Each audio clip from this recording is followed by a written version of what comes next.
6 games. I researched 6 different games in order to get this episode done. Even with all 6 being fighting games from the same series, that takes a bit. Hello everyone, my name is Basilisk and welcome back to For Fun and Profit. Sorry it took me so long. Quick note for everyone, I dropped trying to get an episode out every Friday because I was feeling more and more strained trying to get the episodes done, and it was affecting the quality of my output. Now then, let's move on to today's episode, shall we? So why on earth am I talking about the writing of a fighting game? After all, aren't fighting games notoriously light on actual writing? Well, yes, and that actually makes the writing in them all the more important and easier to study.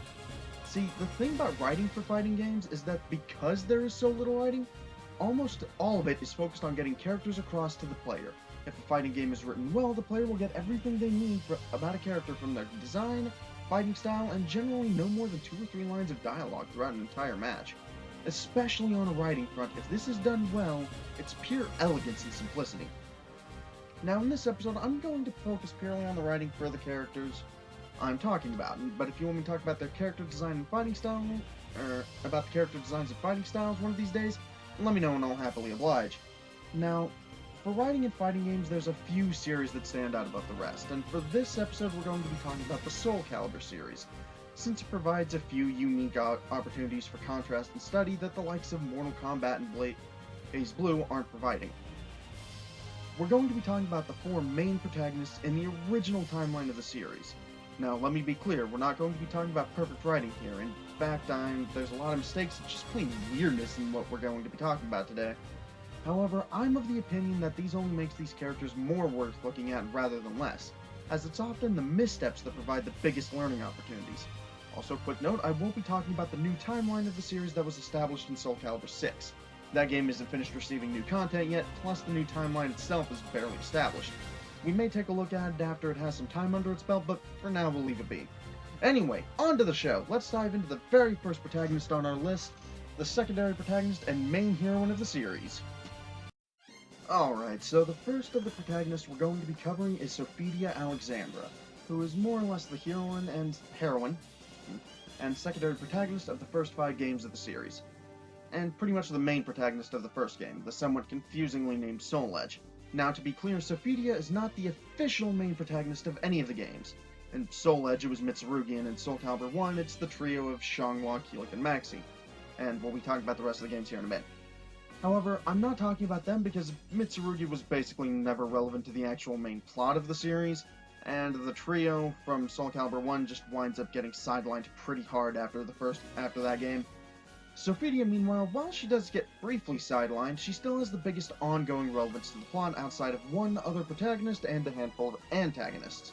Speaking of the plot, let's dig into Sophia's story, game by game, starting with Soul Edge. In Soul Edge, Sophia is a baker's daughter from the city of Athens, and one of the few who still worships the old Greek gods. Her piety is rewarded by a vision and blessing from Hephaestus, the god of the forge.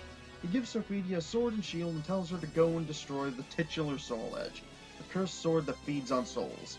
Sophia accepts the mission and goes on a grand adventure across Europe, Asia, and maybe North America to find the cursed sword and destroy it. Eventually, she finds Soul Edge and wielder, the dread pirate Cervantes, in Spain. The two warriors engage in a fierce duel, and Sophia shatters the smaller of the twin swords used by Cervantes. I still can't talk properly, holy shit. However, the shrapnel of the sword injures Sophia, and combined with the injuries from the fight itself, leaves her unable to finish the duel.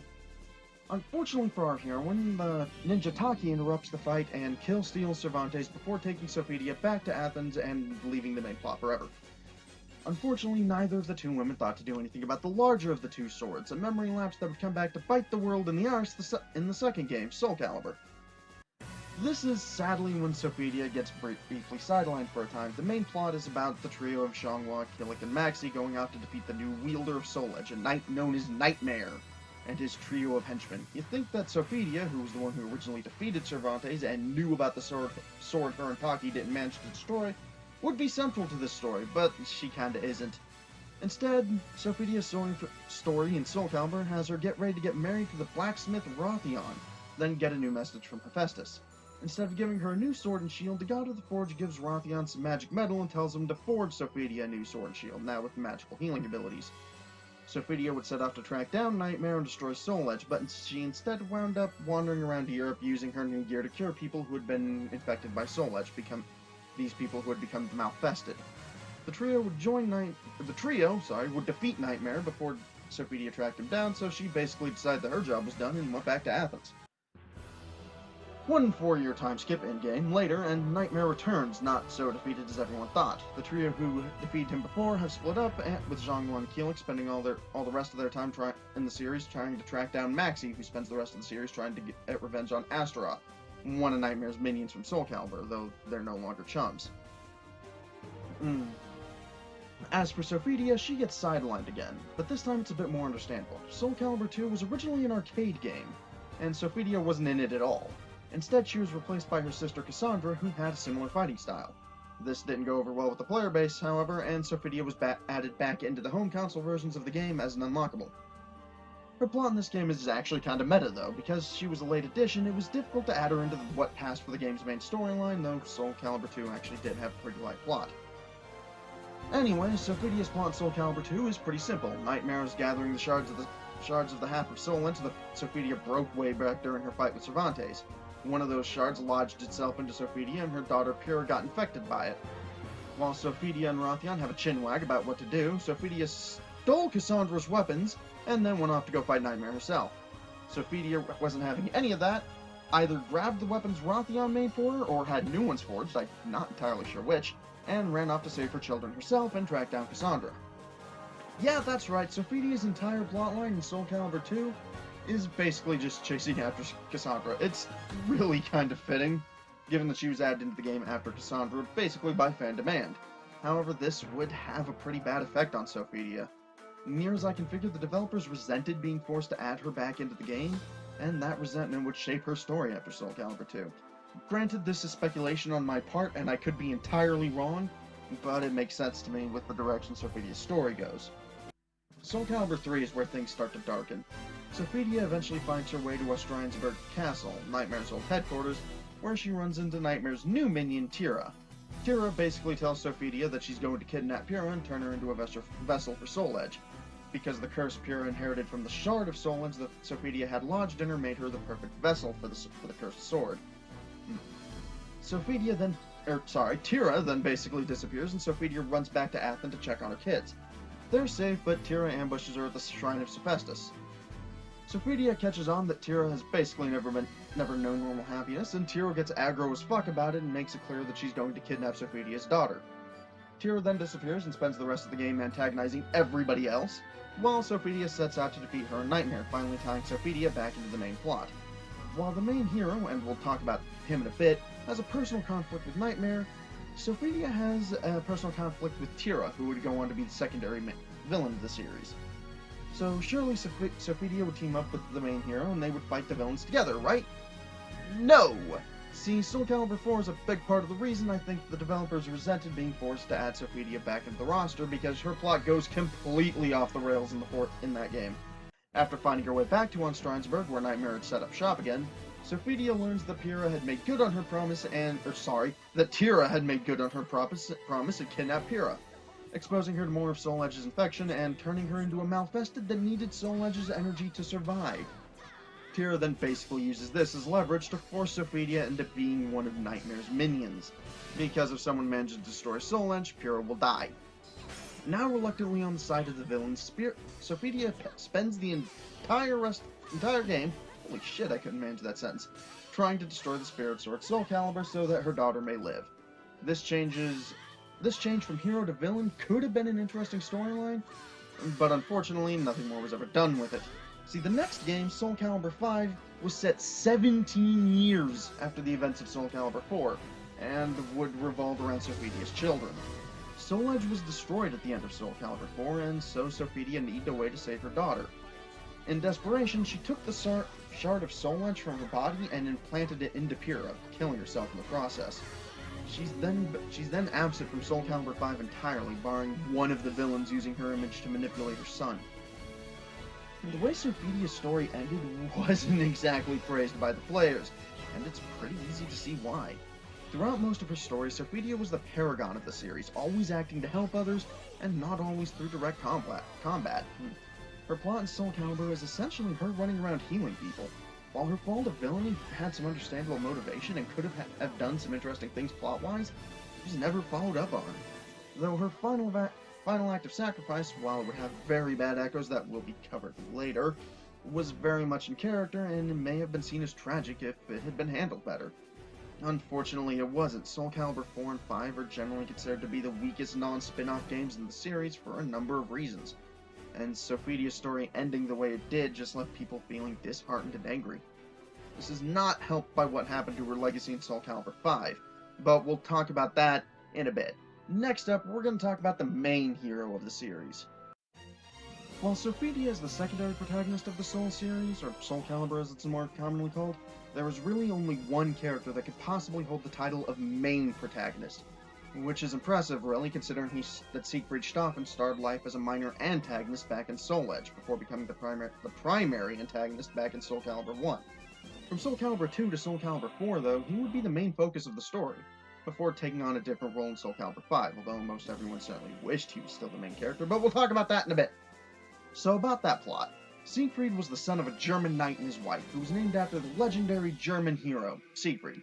Siegfried's father was called away to do his knightly duties when Siegfried was a teenager, and Siegfried fell in with a bad crowd. Eventually, Siegfried and his buddies formed the bandit clan Schwarzwind, I think I'm pronouncing that right, and started attacking knights that were running away from foreign wars, killing them and stealing their valuables. Eventually, the group ambushed one such group of knights, and with Siegfried even managing to kill their leader himself. Unfortunately, said leader turned out to be his father. Siegfried's mind basically snapped at this point, and he ran off into the woods in order to convince himself that someone else had murdered his father. Now being pretty much insane, Siegfried decided that only the legendary sword Soul Edge, which had a reputation of being the ultimate weapon, could defeat his father's murderer. No idea how he came to that conclusion. So Siegfried started wandering about Europe to find the damn thing, even taking up sides with a man named Stefan who ruled Aaaand Castle, before stealing his best weapon and killing him, thinking said weapon to be Soul Edge. It wasn't, of course, but Siegfried would eventually find his way to Spain, where Sophidia and Taki had fought Cervantes. You remember how Sophidia had broken the smaller of Cervantes' sword and killed him, but no one thought to do anything about the bigger of his two swords? Yeah, that bigger sword possessed Cervantes' corpse and fought Siegfried, who killed the corpse, took the sword, which was Soul Edge, and became possessed and turned into Nightmare, the main antagonist of SoulCalibur 1. Whoops. I'm not going to talk much about Nightmare since it's just Siegfried as a villain, but suffice to say Nightmare took over Aaaand Castle and started terrorizing Europe until Keelik, Maxi, and Xianghua defeated him before they decided to spend the rest of the series doing an episode of the Benny Hill Show. However, while they defeated Nightmare, they didn't kill him. Siegfried woke up and apparently had the sanity beaten back into him because he remembered that, oh yeah, he was his father's murderer, not anyone else. He also realized that Soul Edge was evil and basically spent the rest of the post-game of SoulCalibur 1 wandering around the world trying to steal Soul Edge away where no one could get to it. Unfortunately, Soul Edge would possess him at night, so things weren't going so hot. 4 years later, in SoulCalibur 2, Siegfried is once again Nightmare, terrorizing people from Aaaand Castle and working to gather up the shards of the smaller half of Soul Edge, the one Sophidia broke back when she fought Cervantes. Eventually, a French swordsman named Raphael Sorel showed up and fought Nightmare, eventually stabbing Soul Edge in the eye and freeing Siegfried from its grasp. At this point, the legendary sword SoulCalibur showed up and Siegfried used it to stab Soul Edge in the eye again, this time successfully suppressing it. Siegfried set off to properly seal away Soul Edge forever, while Raphael decided to spend the rest of the series doing his best impression of Dracula. Before the events of SoulCalibur 3, during the events of SoulCalibur 3, Siegfried wandered Europe trying to seal away Soul Edge. Eventually, however, he learned that the mind of Soul Edge had gotten loose and possessed his old armor, restoring Nightmare to life. Knowing that the new Nightmare would be coming after him and Soul Edge, Siegfried took off into the middle of fucking nowhere to keep innocents out of the way of the fight between him and Nightmare. Eventually, Nightmare did catch up to him and managed to unseal Soul Edge. Siegfried grabbed SoulCalibur and the two fought, with Nightmare eventually dealing a fatal wound to Siegfried. SoulCalibur saved his life, restoring the wound, but Siegfried was unable to prevent Nightmare from escaping with Soul Edge. He knew he had to go after them, though. One last battle with his old sins was yet to come. SoulCalibur 4 would be that final battle. The clash of the two swords revived an old warrior who had forged SoulCalibur, the hero King Algol, and he brought his tower back with him, drawing warriors from all over the world to this final battleground. While Algol would eventually prove to be pretty much irrelevant to the setting, the tower itself became a fitting final arena for the final clash between Siegfried and Nightmare. In the end, Siegfried felled Nightmare, but not before he realized that SoulCalibur had a mind as well, one that had briefly taken over his body during the fight. With Nightmare defeated, Siegfried set about cleaning up the remainder of Nightmare's evil, the Malfested. To do so, he went back to Schwarzwind and turned them from bandits into a clan of noble mercenaries who fought the Malfested. However, he could no longer wield SoulCalibur to do it, or would no longer wield SoulCalibur to do it, perhaps out of reluctance to expose himself to SoulCalibur's mind. Come SoulCalibur 5, and SoulCalibur itself has changed form, signaling that Soul Edge has returned and that SoulCalibur has chosen a new champion. Siegfried sent one of his followers out to find this new champion, who would eventually turn out to be Patroclus Alexander, the son of Sophia Alexandra.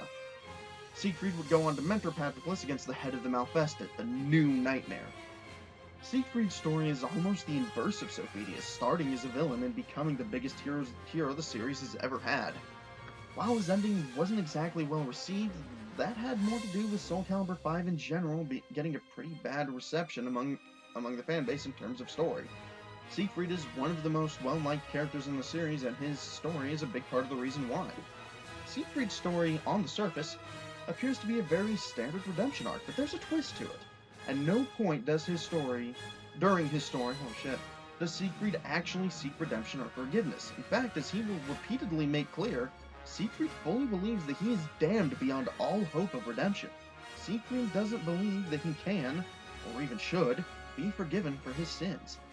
Instead, his journey is one of responsibility. Nightmare's ravages, the Malfested, the death and darkness that Soul Edge spread across the land. These are all things that he believes are his doing, and not without reason.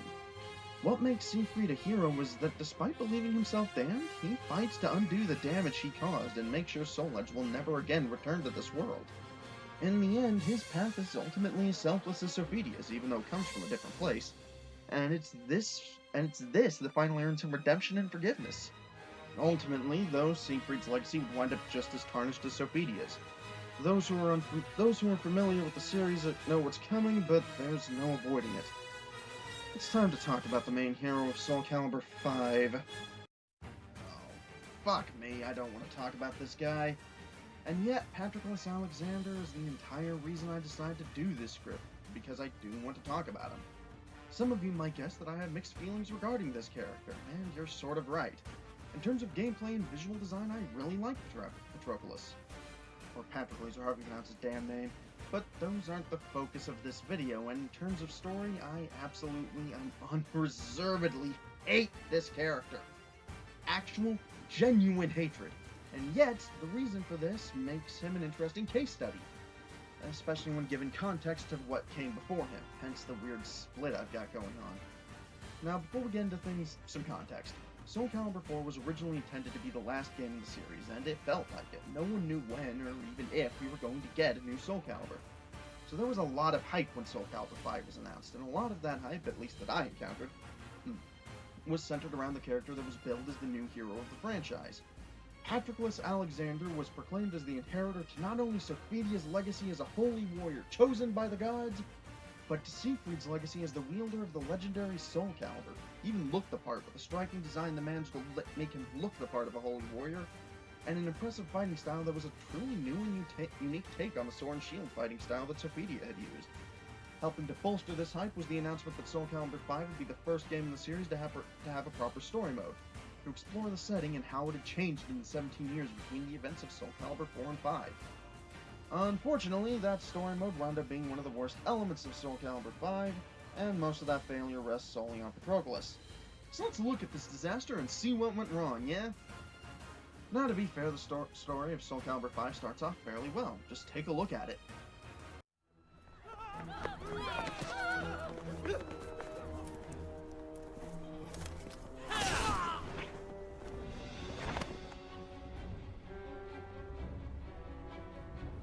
Hand over that flag! This is the flag of the Emperor that bestowed favors to the Graf. So, you serve Graf Dumas. And you must be the Malfested that are destroying this town. Now, that's some pretty impressive work right there. It shows our hero in a good light doing heroic things. When I first played SoulCalibur 5, this got me excited to see what would be coming. If the whole story had been like this, could have been great. Unfortunately, that was not the defining introduction to Patroclus or the story of SoulCalibur 5. No. That would be the scene that follows it.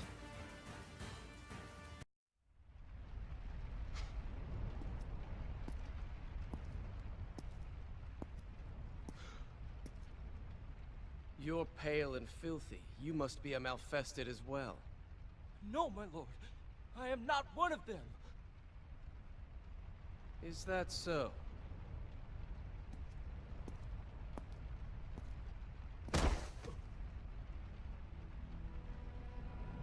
How unfortunate there's no way to prove it.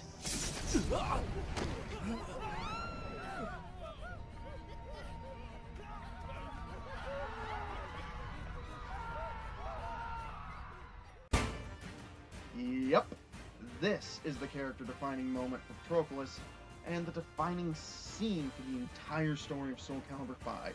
Our main hero committing a blatant murder in a fashion that makes him look and sound like a serial killer. The rest of the story can best be described as Patroclus being an unmitigated asshole to everyone around him for little to no reason, even when they're trying to help him while he searches for his sister, Pyrrha. This continues even when Patroclus finds Pyrrha, as he continues to be a dick to everyone who dares to question his psychotic and borderline incestuous worldview. Then his old boss shows up, reveals himself to be the new Nightmare, and kicks his ass. This causes Pyrrha to reveal himself to be Malfested as she taps into the corruption of Soul Edge to protect Patroclus. Patroclus responds to this by freaking out, telling her to stay away from him and running off. Eventually, he finds his way back to Siegfried, who had given him SoulCalibur earlier in the story. Siegfried tells him to stop being a little bitch and sends him off to restore SoulCalibur to full power. Patroclus does so and comes into contact with the mind of SoulCalibur, which takes Sophidia's form. It tells him to go and kill Pyrrha, who got Soul Edge off screen. He does so with basically no protest, and SoulCalibur covers the world in crystals to create a world of perfect order. An unspecified amount of time later, Patroclus decides that maybe killing his sister was a bad idea, prompting a character who hadn't physically been in the series since SoulCalibur 1 to pop up and pull time travel out of his ass, allowing Patroclus to face Pyrrha again and defeat her without killing her. SoulCalibur then gets pissy about this, and the final fight of the plot has Patroclus facing the conscience of SoulCalibur. He wins, and he and Pyrrha seal the swords away, and they live happily ever after. So, as you can probably gather, this plot is bad. And a big part of the reason it's bad is that the writers seem to want to have Patroclus go through Siegfried's entire 5-game-long arc in the span of about 30 or 40 minutes of plot. This results in a character who spends most of the game being a dick to everyone because Siegfried started out that way, becomes the new chosen wielder of SoulCalibur for no really explained reason, and then becomes a good, nice guy at the end of the plot. Literally the last 2 or 3 fights out of 20, pretty much out of nowhere. This is not good storytelling. This is not good characterization. This is how you manage to take a good concept and ruin not only the concept, but the legacy of 2 of your most popular characters in the span of a Saturday morning cartoon. Trying to force Patroclus through Siegfried's arc in such a short span of time, while also having to carry Sophidia's legacy, not only robs him of any real identity of his own beyond being a dick, it makes him a shallow copy of what had been done better before. And players definitely felt that. Patroclus managed to become the most hated character in the entire series practically overnight and contributed to nearly killing the series. In fact, it would be an entire console generation later before the series would return, and when it did, it returned as a reboot, with the events of SoulCalibur 5 explicitly stated to be a bad future that must be prevented. But was there nothing redeeming about SoulCalibur 5's story? No, not at all. You probably noticed that I pretty much skipped over Pyrrha in this section, and that's because she's the last of the protagonists we're going to be talking about in this episode. Okay, time to talk about a better character. Pyrrha Alexandria was the other part of the lead up to SoulCalibur 5, but unlike her brother, she wasn't given a specific role in any of the marketing. However, anyone who was following SoulCalibur 5's pre-release that had at least one functioning eyeball noticed that SoulCalibur and Soul Edge were both being shown as short swords, and Patroclus and Pyrrha were the only 2 fighters on the roster who used short swords. The obvious inference was drawn, and that Pyrrha would wind up being the one wielding Soul Edge, and people were excited. The idea of such a personal conflict between the two siblings was enticing, and it would be a way to keep the personal conflict between the wielders of the two swords while still letting Siegfried's story come to a close. But wait, I hear you say, wouldn't this make Pyrrha an antagonist, not a protagonist? Well, no, but let's get into the story a bit so I can actually explain that. Unlike Patroclus, Pyrrha's first scene actually does establish her situation pretty well.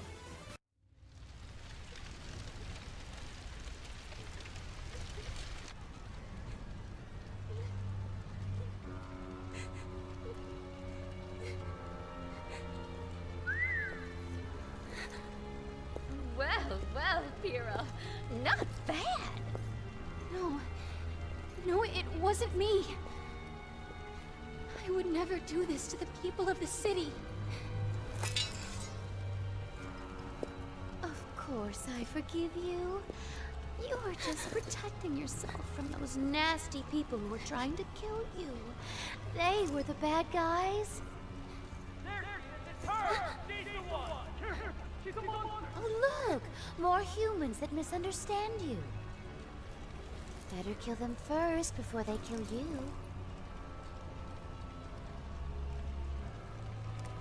No. I don't want to get hurt. I don't want to die. I want to live.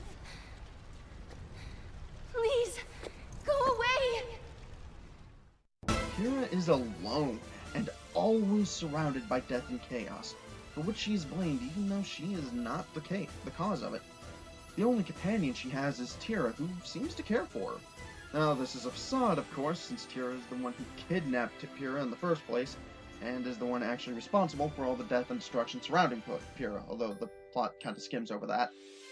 So, Pyrrha wanders from situation to situation, desperately trying to stay alive despite her fairly gentle and timid nature. Eventually, she meets Patroclus, who points out that Tira is full of shit. He promises to stay with her always, and they start traveling together, with Patroclus even turning on allies who try to separate them because he's a dick. However, eventually, they get attacked by Nightmare, and Patroclus gets his shit rocked. Pyrrha defends him, and in a story beat that's not very well explained, seems to willingly transform into a Nightmare-esque Malfested, in a way that implies she's done something similar before. It's sadly glossed over in favor of Patroclus being a dick and running off. This causes Pyrrha to more or less go into mental freefall, as Tira turns back up and takes Pyrrha back under her wing, promising Pyrrha that neither she nor Soul Edge will ever abandon her. All she has to do is get to Soul Edge and defeat its souls. Fed up with how the world constantly seems to be arrayed against her and desperate for some sort of consistent companionship, Pyrrha agrees to this and they go to find Soul Edge. After tracking down Nightmare, who is for some reason fighting Siegfried and Schwarzwind in a sequence that is never explained and comes out of nowhere, Pyrrha gets Soul Edge and bonds with it, opening a portal to a realm of pure chaos and generally seeming to be more powerful than Nightmare or Cervantes ever were. Possibly because she's fully committed to Soul Edge's agenda at this point. Then Patroclus shows up and kills her because Pyrrha's not a particularly great fighter. In one instance of ultra-convenient time travel bullshit later, Patroclus manages to defeat Pyrrha without killing her, and she sees SoulCalibur turn him into a crystal ore deposit because he's now refusing to murder her. Seeing this, Pyrrha grabs Soul Edge and starts hacking away at the crystal encasing her brother, which is ultimately what lets him fight the will of SoulCalibur. Patroclus wins, and he says that he and Pyrrha will have to take a lifetime to atone for their sins. While I fully agree that it will take Patroclus a lifetime to atone for being a murderous jackass, at this point I'm left wondering what Pyrrha's actually done to merit this lifetime of atonement, since she never seems to have actually used Soul Edge on anyone and only killed in self-defense. So yeah, this story is still kinda bad. But Pyrrha's arc is handled better with more grace than Patroclus'. She's established as sympathetic, if a bad judge of character, pretty much from her first appearance. She spent her whole life being lied to and manipulated by the woman who kidnapped her as a child. And then when the one person she should be able to rely on abandons her after she saved his life, she snaps, briefly becoming the new antagonist. Her coming to her senses does feel a little rushed, but there is an admittedly touching moment where Patroclus takes hold of Pyrrha's malfested claw hand, so I guess it's all better now. In truth, the only real problem I have with Pyrrha's story arc in 5 is that the ending is really rushed, and the massive missed opportunity regarding the final boss. The entire franchise up to this point, barring Soul Edge, is based around the conflict between the two swords. This was an opportunity to shake up the usual formula, have the wielder of Soul Edge fight against the will of SoulCalibur. Pyrrha doing it to save her brother would have been a neat aspect as well, and would have solidified her as the real hero of the story, which probably would have helped the reception SoulCalibur 5's story got. Unfortunately, we got stuck with Patroclus instead, and no one liked that. So why am I talking about this? Well, truth be told, getting a case where 4 heroes are all handled so differently in the same series is a very rare opportunity, and it makes for an ideal case study of what can happen when you try to force more story into a single game than your time or budget allow. Especially when you try and force a character along a path that has already been better and more comprehensively done elsewhere in the series. So why not just talk about SoulCalibur 5 and Sophidia's children? Because sometimes to understand the missteps a game can make, you need to understand what came before it, see where it came from and the legacy it was trying to live up to. And the legacy really was the burden that SoulCalibur 5 struggled under. Sophidia and Siegfried are some of the most popular characters ever to be found in fighting games. And so Patroclus and Pyrrha had to live up to that legacy. Unfortunately, they tried to do that by repeating what had already been done, wallowing in the past of the series rather than building off of it to reach new heights. Now, I hope you all enjoyed this look at writing for video game protagonists. And perhaps it's fitting that this had me talking about what happens when a series tries to ape what was already done in the past. See, I know what my next episode will be, and it's frankly overdue. Join me on back here next time because I made a promise during the lead up to E3 of 2018. The Deep Realms and I have a score to settle, and it's time to see that done.